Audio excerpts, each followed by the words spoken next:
substantial pool of doxologies or devotional lyrics outside the plays by the two saint composers. The journey of a new tradition of music not only started but all rose to resplendence during the lifetime of the earlier apostles themselves. Another substantial addition towards this enrichment was two remarkable compositions by the saint composers, the Kirtana Gokha and the Nam Gokha by Shankardev and Madhavdev respectively. For community singing, the Kirtan Gokha, being an anthology of narratives in chiseled Assamese verse adapted from various episodes of the Bhagavad Purana, is one of the masterpieces of the age of Assamese Bhakti poetry, besides being the most popular musical text among the villagers in Assam even today. Likewise, the Nam Gokha by Madhavdeva, being an anthology of verses based on philosophical tenets of the faith of Bhakti, too stands parallel to Shankardeva's Kirtan Gokha in terms of popularity and literary excellence, and is essentially meant for community singing. While the lyrics from the plays or other devotional ones called Borgits are intricately designed musical compositions with well-defined melodic or as well as rhythmic structures, the other two compositions are more popular in nature, interweaving to its musical texture both Marathi and Deshi elements. Also, a very interesting phenomenon within these participatory kind of musical sessions where these texts are sung is that it is again interwoven with alternate sounds of clapping and large resonating cymbals poured out. These two varieties, which set the tradition of Bhakti music in Assam in the initial years of the movement, rolled down the centuries with prolificity in its growth and expansion, which the emergence of varying versions in different parts of Assam.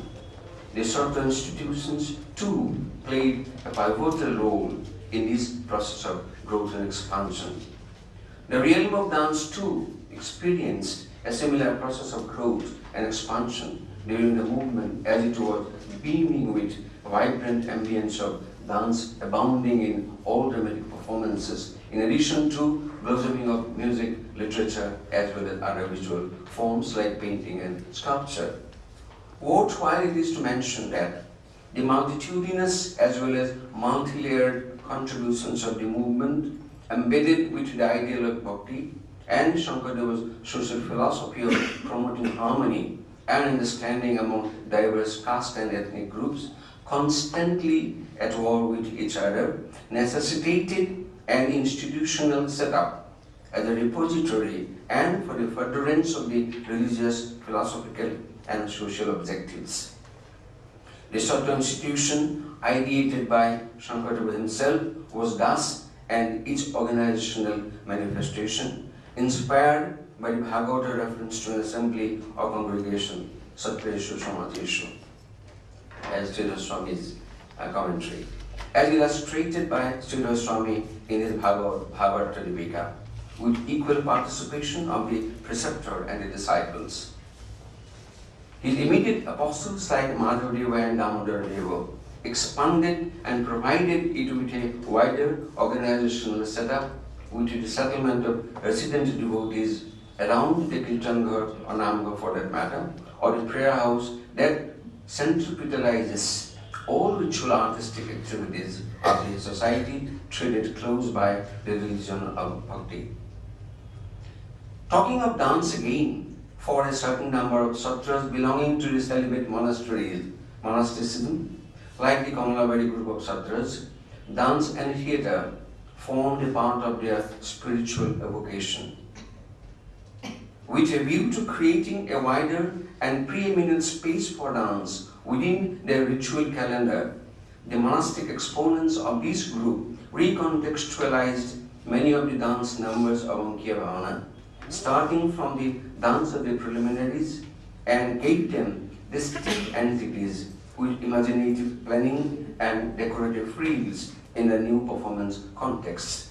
The process in the way led to the growth and expansion of an institutional framework for teaching, learning of dance, music, theatre, and other arts in the Satra premises, and even outside it, in distant villages having a relationship with the Satras. The Kamalabari group of Satras thus laid the kindly light of developing, sustaining, and widening the ambit of dance, and bountifully contributed to what is known today as Satriya dance in the larger context of classical dance traditions of India, and also to its movement from the sanctum to the proscenium. The other Satras, without much effort in experimenting with dance, like the Kamalabari group, are however continuing with their pursuit of Bhavana-related dances. Some of them, however, excelled in the pursuit of music and in its sustenance, while some others took up manuscript painting or mask making or wood carving and so on. Professor Aristide will be talking about the mask tradition, how it is exquisitely independent of many other traditions of mask in different parts of India. Gopilaji once in an international seminar held in 1998 declared that it's only in Assam, the whole of the world, that the kind of life-size mask, normally masks are, face covering, only face. But in the Bhavana tradition, masks are used which are life-size. In addition to the facial mask, the masks are masks like that of Ravana, characters like Ravana, Narasimha, and even this Kaliyanaga. What do you mean by life size? And the full, you can see the person behind who wearing full. And the texture of the mask is also very exquisite. It's made of very small, finely built bamboo ribs covered with cloth, and then again a lap of different elements. Finally, decoloring, and finally it makes it very light, usable, and danceable with it. Yes, almost complete. The Satras exuded an inspirational environment for teaching, learning, performing, preserving, as well as breeding generations of talents in diverse forms of art, including music and dance, with multidimensional activities or duties that the Satras had to carry involving the society at large, art practices, music, dance, and theatre in particular, with wider public participation. Constant interactive relationship with the surrounding environment became a characteristic feature of the institution.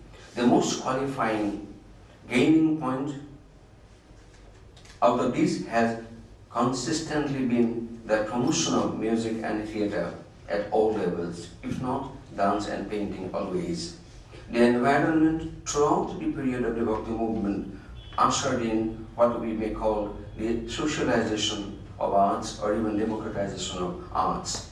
In a buoyant environment like this, dance and music too came to be instituted as distinct disciplines pursuable independently of their originating space, that is Ankya Bhavana, in the early years of the 17th century. In this recontextualized setup, the young monks and Satras were given to learn dance and music as a devotional art since their early years under a senior teacher monk. In such an eventuality, it was inevitable on the part of the Satras or the monastic order to evolve a system of oral pedagogy, to impart training and knowledge of the disciplines to young learners of dance, percussion, and vocal, dance, percussion, and vocal, thus revalidating the discourse of oral transmission and institutional learning. The traditions of arts, particularly dance, music, theatre, wood carving, mask making, and textiles, are still sustaining as living traditions in Assam. However, the advent of printing machine during the British rule bade goodbye to the work of preparing folios for manuscripts and the art of miniature painting. The movement of these sacred arts from the sanctum to the larger secular platform has been the result of the connoisseural initiatives of scholars and cultural activists in the wake of the new consciousness growing in the mind, in their mind, of identifying the Vaishnava heritage of Assam and the cultural ethos of the Sankardeva movement as the locus classicus of Assamese heritage. The notion of cultural heritage intertwined with a nationalistic fervor, instrumentalized in the acceptance and understanding of Kshatriya forms of art, enduring with devotional piety in the Satras as treasures of national pride that needed not only preservation but also academic exploration and promotion in wider public sphere. Generations of literatures and scholars from 19th century onwards undertook an exploratory journey and unfolded the portals of these treasures, compositions of Shankardeva, Madhavdeva, and their apostles in particular, mostly from literary perspectives, positing these otherwise enduring and effervescent religious traditions before the new elites to be imbibed as the heritage of Assam.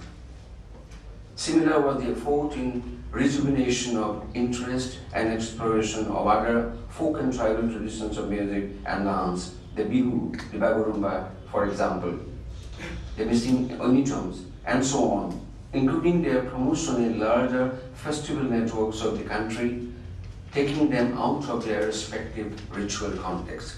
In independent India, this exploratory journey found a reinforcement as it happened in other regions too, as erudite minds like Dr. Maheshwar Rao and connoisseurs took up the cause of promoting the entire gamut of artistic expressions as a composite cultural space under an umbrella nomenclature called Kshatriya.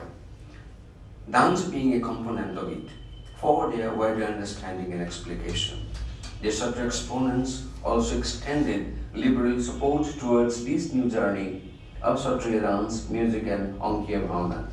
The tradition, enduring exclusively as a male domain performed mostly by monks, came to be learned and presented by girls of the Satras belonging to the domestic order and outside. Accordingly, some amount of changes in costume and decoratives began to take place in presentations on public platforms.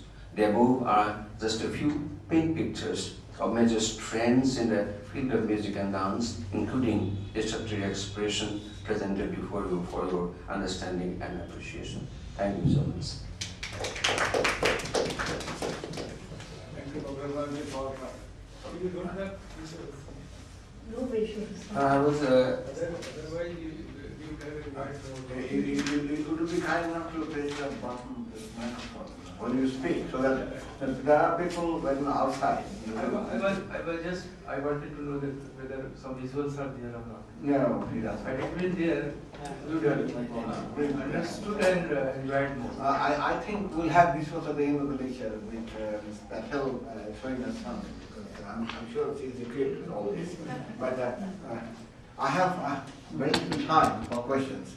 So I propose that since all these three lectures are on the noticed, let's hear all of them, then have the questions at the end. And I think it's a good